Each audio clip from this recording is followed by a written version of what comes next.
मेरे प्यारे देशवासियों, नमस्कार। मौसम बदल रहा है।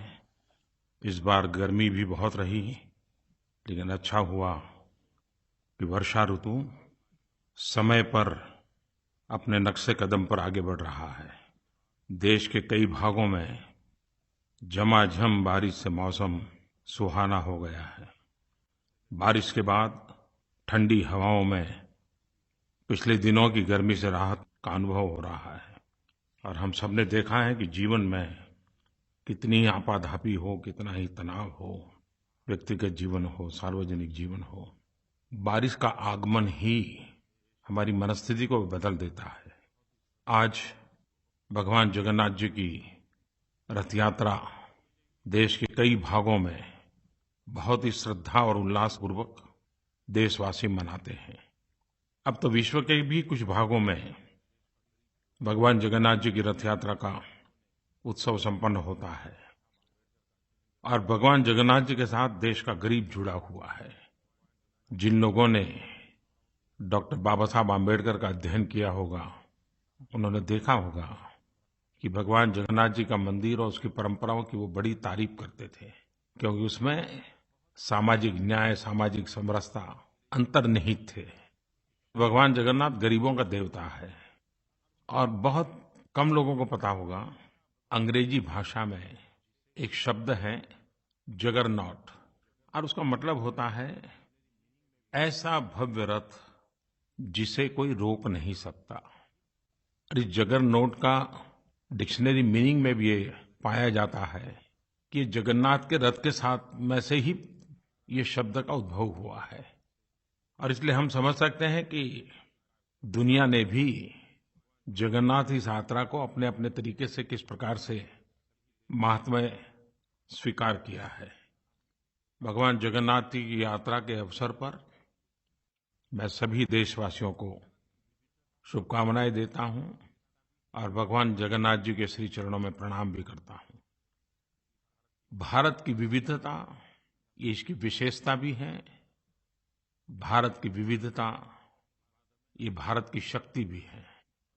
रमज़ान का पवित्र महीना सब दूर इबादत में पवित्र भाव के साथ मनाया।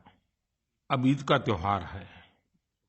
ईद उल फितर के इस अवसर पर मेरी तरफ से सबको ईद की बहुत बहुत शुभकामनाएं। रमज़ान महीना पुण्य दान का महीना है, खुशियों को बांटने का महीना है। और जितनी खुशियां बांटते हैं, उतनी खुशियां बढ़ती हैं। आइए हम सब मिल करके इन पवित्र उत्सवों से प्रेरणा लेकर के खुशियों के खजाने को बांटते चले, देश को आगे बढ़ाते चले। रमज़ान के इस पवित्र महीने में उत्तर प्रदेश के बिजनौर के मुबारकपुर गांव की एक बड़ी प्रेरक घटना मेरे सामने आई। करीब 3,500 हमारे मुसलमान भाई बहनों का परिवार वहाँ उस छोटे से गांव में बसते हैं। एक प्रकार से ज़्यादा आबादी हमारे मुस्लिम परिवार के भाइयों बहनों की है। इस रमज़ान के अंदर गांव वालों ने मिलकर के शौचालय बनाने का निर्णय किया। और इस व्यक्तिगत शौचालय के अंदर सरकार की तरफ से भी सहायता मिलती है। और उस सहायता की राशि करीब 17 लाख रुपये उनको दी गई। आपको जानकर के सुखद आश्चर्य भी होगा, आनंद होगा। रमज़ान के इस पवित्र महीने में सभी मुसलमान भाइयों बहनों ने सरकार को ये 17 लाख रुपये वापस लौटा दिए और ये कहा कि हम हमारा शौचालय हमारे परिश्रम से, हमारे पैसों से बनाएंगे। ये 17 लाख रुपये आप गांव की अन्य सुविधाओं के लिए खर्च कीजिए। मैं मुबारकपुर के सभी ग्रामजनों को रमज़ान के इस पवित्र अवसर को समाज की भलाई के अवसर में पलटने के लिए बधाई देता हूँ। उनकी एक एक चीज भी बड़ी ही प्रेरक है। और सबसे बड़ी बात है, उन्होंने मुबारकपुर को खुले में शौच से मुक्त कर दिया। हम जानते हैं कि हमारे देश में 3 प्रदेश ऐसे हैं, सिक्किम, हिमाचल और केरल। वो पहले ही खुले में शौच से मुक्त घोषित हो चुके हैं। इस सप्ताह उत्तराखंड और हरियाणा भी ओडीएफ घोषित हुए। मैं इन 5 राज्यों के प्रशासन को, शासन को और जनता जनार्दन को विशेष रूप से आभार प्रकट करता हूँ इस कार्य को परिपूर्ण करने के लिए। हम भलीभांति जानते हैं कि व्यक्ति के जीवन में, समाज के जीवन में कुछ भी अच्छा करना है तो बड़ी कड़ी मेहनत करनी पड़ती है। अगर हमारे हैंडराइटिंग खराब है, अगर उसको ठीक करना है तो लंबे अरसे तक बहुत जागरूक रह करके प्रयास करना पड़ता है। तब जाकर के शरीर की, मन की आदत बदलती है। स्वच्छता का भी विषय ऐसा ही है। ऐसी बुरी आदतें हमारे स्वभाव का हिस्सा बन गई हैं, हमारी आदतों का हिस्सा बन गई हैं कि इससे मुक्ति पाने के लिए अविरत रूप से हमें प्रयास करना ही पड़ेगा। हर किसी का ध्यान आकर्षित करना ही पड़ेगा। अच्छी प्रेरक घटनाओं का बार-बार स्मरण भी करना पड़ेगा। और मुझे खुशी है कि आज स्वच्छता ये सरकारी कार्यक्रम नहीं रहा है। ये जन समाज का, जन सामान्य का एक आंदोलन बनता चला जा रहा है। और शासन में बैठे हुए लोग भी जब जनभागीदारी से इस काम को आगे बढ़ाते हैं तो कितनी ताकत बढ़ जाती है। पिछले दिनों एक बहुत ही उत्तम घटना मेरे ध्यान में आई जो मैं आपके सामने जरूर कहना चाहूँगा। ये घटना है आंध्र प्रदेश के विजयनगरम जिले की। वहाँ के प्रशासन ने जनभागीदारी से एक बड़ा काम हाथ में लिया। 10 मार्च सुबह 6 बजे से लेकर के 14 मार्च सुबह 10 बजे तक 100 घंटे का नॉन स्टॉप अभियान। और लक्ष्य क्या था? 100 घंटे में 71 ग्राम पंचायतों में 10,000 घरेलू शौचालय बनाना। और मेरे प्यारे देशवासियों, आप जानकर के खुश हो जाएंगे कि जनता जनार्दन ने और शासन ने मिल करके 100 घंटे में 10,000 शौचालय बनाने का काम सफलतापूर्वक पूर्ण कर दिया। 71 गांव ओडीएफ हो गए। मैं शासन में बैठे हुए लोगों को, सरकारी अधिकारियों को और विजयनगरम जिले के उन गांव के नागरिकों को बहुत बहुत बधाई देता हूं कि आपने परिश्रम की पराकाष्ठा करते हुए बड़ा प्रेरक उदाहरण प्रस्तुत किया है। इन दिनों मन की बात में लगातार मुझे जनता जनार्दन की तरफ से सुझाव आते रहते हैं। नरेंद्र मोदी ऐप पर आते रहते हैं, माइगोव पर आते हैं, चिट्ठियों से आते हैं, आकाशवाणी पे आते हैं। श्रीमान प्रकाश त्रिपाठी ने इमरजेंसी को याद करते हुए लिखा है कि 25 जून को लोकतंत्र के इतिहास में एक काला कालखंड के रूप में उन्होंने प्रस्तुत किया है। प्रकाश त्रिपाठी जी की लोकतंत्र के प्रति ये जागरूकता सराहनीय है। और लोकतंत्र एक व्यवस्था ही है ऐसा नहीं है, वो एक संस्कार भी है। Eternal vigilance is the price of liberty. लोकतंत्र के प्रति नित्य जागरूकता जरूरी होती है। और इसलिए लोकतंत्र को आघात करने वाली बातों को भी स्मरण करना होता है और लोकतंत्र की अच्छी बातों की दिशा में आगे बढ़ना होता है। 1975 25 जून वो ऐसी काली रात थी जो कोई भी लोकतंत्र प्रेमी भुला नहीं सकता है, कोई भारतवासी भुला नहीं सकता है। एक प्रकार से देश को जेल खाने में बदल दिया गया था। विरोधी स्वर को दबोच दिया गया था। जयप्रकाश नारायण सहित देश के गणमान्य नेताओं को जेलों में बंद कर दिया था। न्याय व्यवस्था भी आपातकाल के उन भयावह रूप की छाया से बच नहीं पाई थी। अखबारों को तो पूरी तरह बेकार कर दिया गया था। आज के पत्रकारिता जगत के विद्यार्थी, लोकतंत्र में काम करने वाले लोग उन काले कालखंड को बार-बार स्मरण करते हुए लोकतंत्र के प्रति जागरूकता बढ़ाने के निरंतर प्रयास करते रहे हैं और करते भी रहने चाहिए। उस समय अटल बिहारी वाजपेयी जी भी जेल में थे। जब आपातकाल को 1 वर्ष हो गया तो अटल जी ने एक कविता लिखी थी और उन्होंने उस समय की मनस्थिति का वर्णन अपनी कविता में किया है। झुलसाता जेठ मास शरद चाँदनी उदास। झुलसाता जेठ मास, शरद चाँदनी उदास।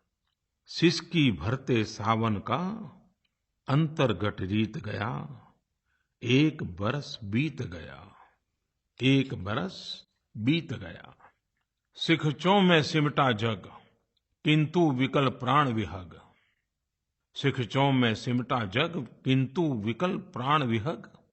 धरती से अंबर तक, धरती से अंबर तक, गूंज मुक्ति गीत गया। एक बरस बीत गया, एक बरस बीत गया। पथ निहारते नयन, गिनते दिन पल छिन। पथ निहारते नयन, गिनते दिन पल छिन। लौट कभी आएगा, लौट कभी आएगा, मन का जो मीत गया। एक बरस बीत गया। लोकतंत्र के प्रेमियों ने बड़ी लड़ाई लड़ी और भारत जैसा देश, इतना बड़ा विशाल देश, जब मौका मिला तो भारत के जन जन के रग रग में लोकतंत्र कैसा व्याप्त है, चुनाव के माध्यम से उस ताकत का प्रदर्शन कर दिया। जन जन के रग रग में फैला हुआ ये लोकतंत्र का भाव, ये हमारी अमर विरासत है। उस विरासत को हमें और सशक्त करना है। मेरे प्यारे देशवासियों, हर हिंदुस्तानी आज विश्व में सर ऊंचा कर करके गौरव महसूस कर रहा है। 21 जून 2017 पूरा विश्व योगमय हो गया। पानी से पर्वत तक लोगों ने सवेरे सवेरे सूरज की किरणों का स्वागत योग के माध्यम से किया। कौन हिंदुस्तानी होगा जिसको इस बात का गर्व नहीं होगा?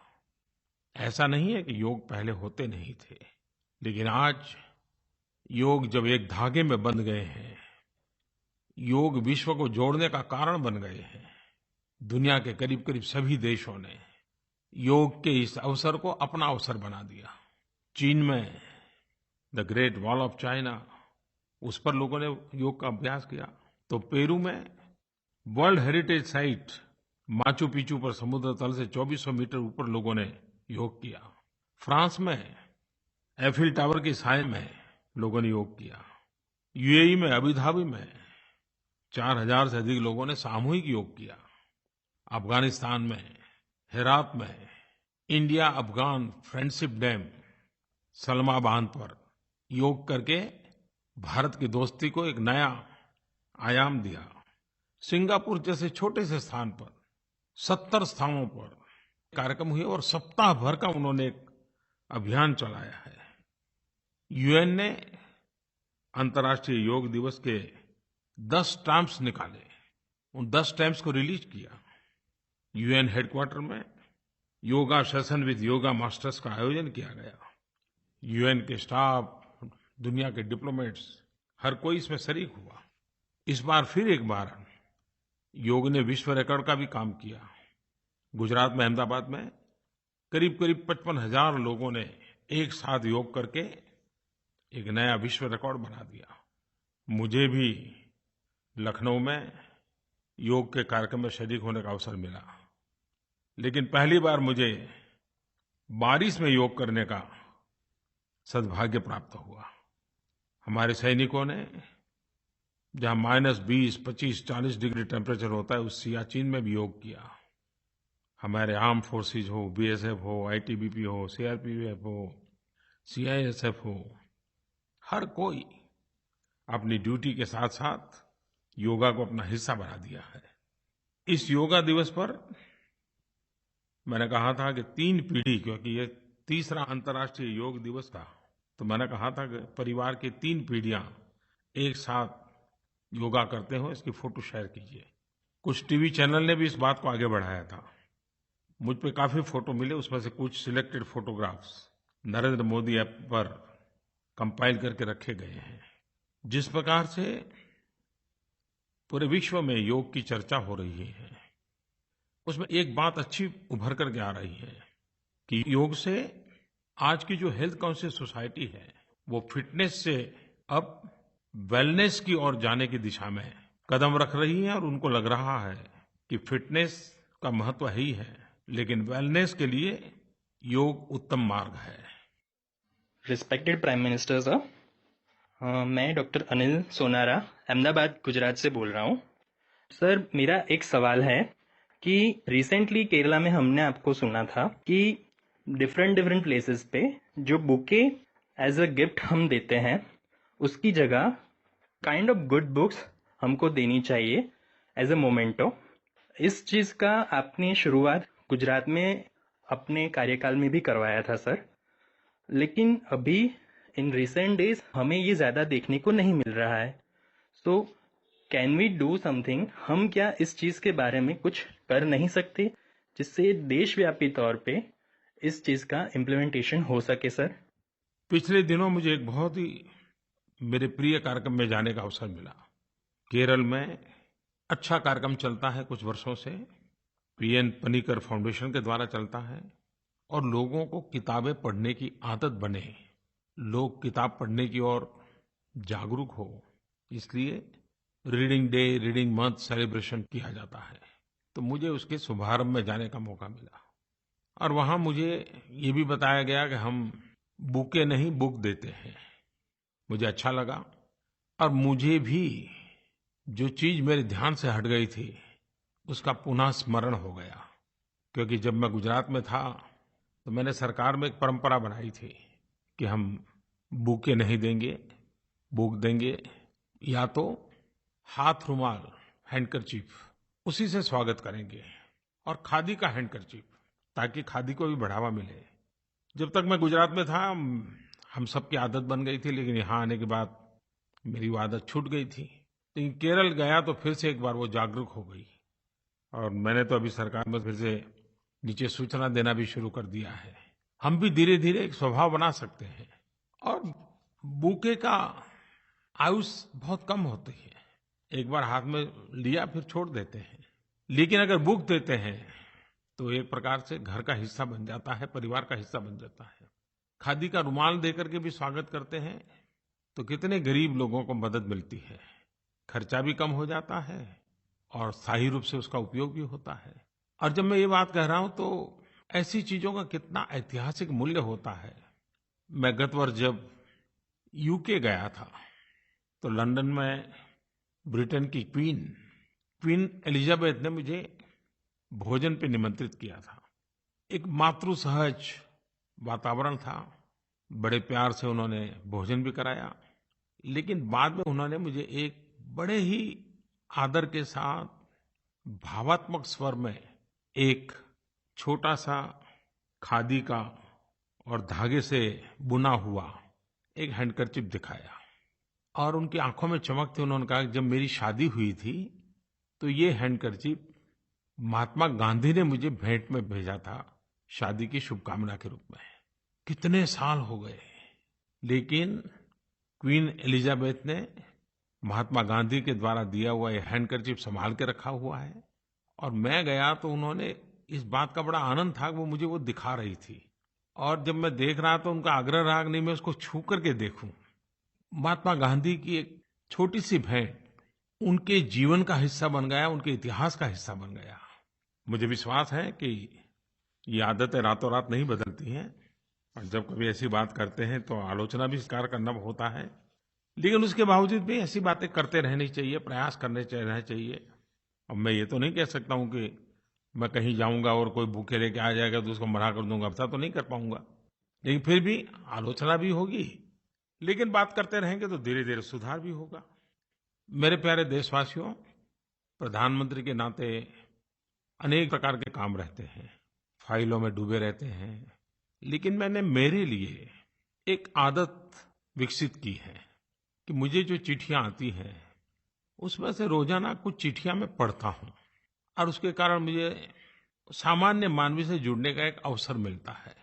भांति-भांति की चिट्ठियां आती हैं, अलग-अलग प्रकार के लोग चिट्ठियां लिखते हैं। इन दिनों एक ऐसी चिट्ठी मुझे पढ़ने का अवसर मिला, मुझे लगता है कि मुझे जरूर आपको बताना चाहिए। दूर सुदूर दक्षिण में तमिलनाडु में मदुराई की एक हाउसवाइफ अरुल मोजी सर्वनन, उन्होंने मुझे एक चिट्ठी भेजी और चिट्ठी क्या थी? उन्होंने लिखा कि मैंने अपने परिवार में बच्चों की पढ़ाई वगैरह के ध्यान में रख के कुछ न कुछ इकोनॉमिकल एक्टिविटी करने की दिशा में सोचा, परिवार को थोड़ी आर्थिक मदद हो जाए। तो मैंने मुद्रा योजना से बैंक से पैसे लिए और बाजार के कुछ सामान ला करके सप्लाई करने की दिशा में कुछ काम शुरू किया। इतने में मेरे ध्यान में आया कि भारत सरकार ने गवर्नमेंट ई मार्केट प्लेस नाम की कोई एक व्यवस्था खड़ी की है। तो मैंने ढूंढा ये क्या है, कुछ लोगों से पूछा, तो मैंने खुद को भी उसमें रजिस्टर करवा दिया। मैं देशवासियों को बताना चाहता हूँ, आपको भी मौका मिले तो आप इंटरनेट पर EGEM EGEM उसकी विजिट कीजिए। एक बड़ी नए प्रकार की व्यवस्था है। जो भी सरकार में कोई चीज सप्लाई करना चाहता है, छोटी छोटी चीजें भेजना चाहता है, बिजली के बल्ब भेजना चाहता है, डस्टबिन भेजना चाहता है, झाड़ू भेजना चाहता है, चेयर भेजना चाहता है, टेबल भेजना चाहता है, बेचना चाहता है, वो उसमें अपना नाम रजिस्टर करवा सकता है। वो क्या क्वालिटी का माल है उसके पास, वो उसमें लिख करके रख सकता है। कितने में वो बेचेगा वो लिख सकता है। और सरकार के डिपार्टमेंट को कंपलसरी है कि उन्होंने उस पर विजिट करना होगा, देखना होगा कि ये सप्लाई करने वाले क्वालिटी कॉम्प्रोमाइज न करते हुए सस्ते में कौन पहुंचाता है, और फिर उसको ऑर्डर करना होता है। और इसके कारण बिचौलिए खत्म हो गए, सारी ट्रांसपेरेंसी आ गई, इंटरफेस नहीं होता है, टेक्नोलॉजी के माध्यम से ही सब होता है। तो EGEM के अंदर जो लोग रजिस्ट्री करवाते हैं, सरकार के सभी डिपार्टमेंट उसको देखते रहते हैं। बीच में बिचौलिए नहीं होने के कारण चीजें बहुत सस्ती मिलती हैं। अब ये अरुलमोझी मैडम ने सरकार की इस वेबसाइट पे वो जो सामान दे सकती हैं उसका सारा रजिस्ट्री करवा दी। और मजा ये है कि उन्होंने मुझे जो चिट्ठी लिखी है वो बड़ी इंटरेस्टिंग है। उन्होंने लिखा कि एक तो मुझे मुद्रा से पैसे मिल गए, मेरा कारोबार शुरू हो गया, EGEM के अंदर मैं क्या दे सकती हूँ वो सारी सूची रख दी, और मुझे प्रधानमंत्री कार्यालय से ऑर्डर मिला, PMO से। अब मेरे लिए भी नई खबर थी, PMO ने क्या मंगवाया होगा। तो उसने लिखा है कि PMO ने मेरे से 2 थर्मोस खरीदे और 1600 रुपया के मुझे पेमेंट भी मिल गया। ये है एम्पावरमेंट, ये है एंटरप्रेन्योरशिप को बढ़ावा देने का अवसर। शायद अरुलमोझी जी ने मुझे चिट्ठी न लिखी होती तो मेरा भी शायद इतना ध्यान नहीं गया होता कि EGEM की व्यवस्था से दूर सुदूर एक गृहिणी छोटा सा काम कर रही है, उसका माल प्रधानमंत्री कार्यालय तक खरीदा जा सकता है। यही देश की ताकत है। इसमें ट्रांसपेरेंसी भी है, इसमें एम्पावरमेंट भी है, इसमें एंटरप्रेन्योरशिप भी है। Government e market place GEM मैं जरूर चाहूंगा कि जो इस प्रकार से सरकार को अपना माल बेचना चाहते हैं उससे ज्यादा से ज्यादा जुड़े। मैं मानता हूं minimum government and maximum governance का एक बेहतरीन उदाहरण है ये। और इसका लक्ष्य है मिनिमम प्राइस और maximum ease, efficiency and transparency. मेरे प्यारे देशवासियों, एक तरफ हम योग को लेकर के गर्व करते हैं तो दूसरी तरफ हम स्पेस साइंस में हमारी जो सिद्धियां हैं उसके लिए भी गर्व कर सकते हैं। और यही तो भारत की विशेषता है कि अगर हमारे पैर योग से जुड़े हुए जमीन पे हैं तो हमारे सपने दूर दूर आसमान की उन क्षितिजों को पार करने के लिए भी हैं। पिछले दिनों खेल में भी और विज्ञान में भी भारत ने बहुत कुछ करके दिखाया है। आज भारत केवल धरती पर ही नहीं, अंतरिक्ष में भी अपना परचम लहरा रहा है। अभी 2 दिन पहले इसरो ने कार्टोसैट 2 सीरीज सैटेलाइट के साथ 30 नैनो सैटेलाइट्स को लॉन्च किया। और इन सैटेलाइट्स में भारत के अलावा France, Germany, Italy, Japan, Britain, America, ऐसे करीब-करीब 14 देश इसमें शामिल है। और भारत के इस नैनो सैटेलाइट अभियान से खेती के क्षेत्र में, किसानी के काम में, प्राकृतिक आपदा के संबंध में काफी कुछ हमें मदद मिलेगी। कुछ दिन पहले इस बात का हम सबको बराबर याद होगा, इसरो ने GSAT-19 का सफल लॉन्च किया था। और अब तक भारत ने जो सैटेलाइट लॉन्च किए हैं उसमें ये सबसे ज्यादा वजनदार हैवी सैटेलाइट है और हमारे देश के अखबारों ने तो उसको हाथी के वजनों के साथ तुलना की थी। तो आप कल्पना कर सकते हैं कि कितना बड़ा काम अंतरिक्ष के क्षेत्र में हमारे वैज्ञानिकों ने किया है। 19 जून को मार्स मिशन के 1000 दिन पूरे हुए। आप सबको पता होगा कि जब मार्स मिशन के लिए हम लोग सफलतापूर्वक ऑर्बिट में जगह बनाई थी, तो पूरा मिशन एक 6 महीने की अवधि के लिए था। उसकी लाइफ 6 महीने की थी। लेकिन मुझे खुशी है कि हमारे वैज्ञानिकों के इस प्रयासों की ताकत ये रही कि 6 महीने तो पार कर दिए, 1000 दिन के बाद भी ये हमारा मंगलयान मिशन काम कर रहा है, तस्वीरें भेज रहा है, जानकारियां दे रहा है, साइंटिफिक डाटा आ रहे हैं। तो समय अवधि से भी ज्यादा, अपने आयुष से भी ज्यादा काम कर रहा है।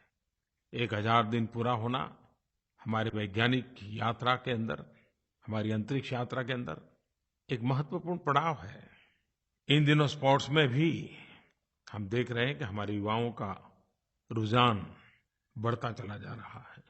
अब ये नजर आने लगा है कि पढ़ाई के साथ-साथ खेलकूद में भी हमारी युवा पीढ़ी को अपना भविष्य दिखने लगा है। और हमारे खिलाड़ियों के कारण, उनके पुरुषार्थ के कारण, उनकी सिद्धि के कारण देश का भी नाम रोशन होता है। अभी हाल ही में भारत के बैडमिंटन खिलाड़ी किदाम्बी श्रीकांत ने इंडोनेशिया ओपन में जीत दर्ज कर देश का मान बढ़ाया है। मैं इस उपलब्धि के लिए उनको और उनके कोच को हृदय से बधाई देता हूँ। मुझे कुछ दिन पहले एथलीट पीटी उषा जी के उषा स्कूल ऑफ एथलेटिक्स के सिंथेटिक ट्रैक के उद्घाटन समारोह में जुड़ने का अवसर मिला था। हम खेल को जितना बढ़ावा देंगे, स्पोर्ट्समैन स्पिरिट भी लेके आता है। खेल व्यक्तित्व के विकास के लिए भी बहुत बड़ी अहम भूमिका अदा करता है। ओवरऑल पर्सनैलिटी डेवलपमेंट में खेल का महात्म्य बहुत है। देश में प्रतिभाओं की कोई कमी नहीं है। अगर हमारे परिवार में भी बच्चों को खेल की रुचि है तो उनको अवसर देना चाहिए। उनको मैदान में से उठा करके कमरे में बंद करके किताबों के लिए मजबूर नहीं करना चाहिए। वो पढ़ाई भी करें, उसमें भी आगे बढ़ सकता है तो बढ़े, लेकिन अगर खेल में उसका सामर्थ्य है, रुचि है, तो स्कूल, कॉलेज, परिवार, आसपास के लोग, हर किसी ने उसको बल देना चाहिए, प्रोत्साहित करना चाहिए। अगले ओलंपिक के लिए हर किसी ने सपने संजोने चाहिए। फिर एक बार मेरे प्यारे देशवासियों, वर्षा ऋतु, लगातार उत्सवों का माहौल, एक प्रकार से ये कालखंड की अनुभूति नई होती है। मैं फिर एक बार आप सबको शुभकामनाएं देते हुए अगले मन की बात के समय फिर कुछ बातें करूंगा। नमस्कार।